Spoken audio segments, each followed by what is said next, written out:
எண்ணூர் துறைமுகம் அருகே சரக்கு கப்பல்கள் மோதி விபத்துக்குள்ளானதால் எண்ணெய் கசிவு ஏற்பட்டு கடலில் எண்ணெய் படர்ந்து காணப்படுகிறது. கடல் பரப்பில் படர்ந்துள்ள எண்ணெயினால் ஏற்படும் விளைவுகள் குறித்து விவரிக்கிறார் சுற்றுச்சூழல் ஆர்வலர் நித்யானந்த ஜெயராம்.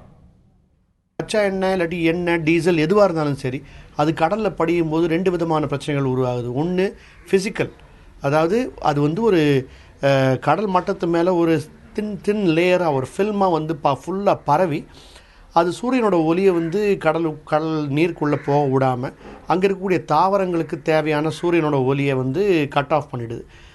ரெண்டாவது, இதில் மீன்கள் மேல் மட்டத்தில் போகக்கூடிய மீன்கள் அந்த எண்ணெயோட கான்டாக்டில் வரும்போது அதோட செதிலுக்குள்ளே எண்ணெய் பூந்துருச்சுன்னா அது சுவாசிக்க முடியாத ஒரு சூழ்நிலை ஏற்பட்டு மீன்கள் சாகிறதுக்கான ஒரு பிரச்சனையும் இருக்குது.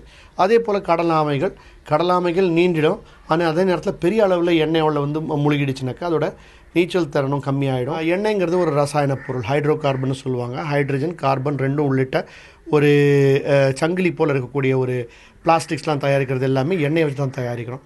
இதுலேருந்து இருக்கக்கூடிய ரசாயனங்கள்னு பார்த்திங்கனாக்கா ஏகப்பட்ட ரசாயனம், நூற்றுக்கணக்கான ரசாயனங்கள் எண்ணெய்க்குள்ளே உள்ளடங்கியிருக்குது. அதில் பல ரசாயனங்கள் ரொம்ப ஒரு வீரியம் உள்ள விஷத்தன்மை உள்ள ரசாயனங்கள், பாலி அரோமேட்டிக் ஹைட்ரோ கார்பன்ஸ்னு சொல்லுவாங்க. நீண்டகால விளைவுகளும் இருக்கிறதுக்கான வாய்ப்புகள் இருக்குது, குறிப்பாக மீன்களுக்கும் சரி மீனை நுகர்வோர்களுக்கும் சரி.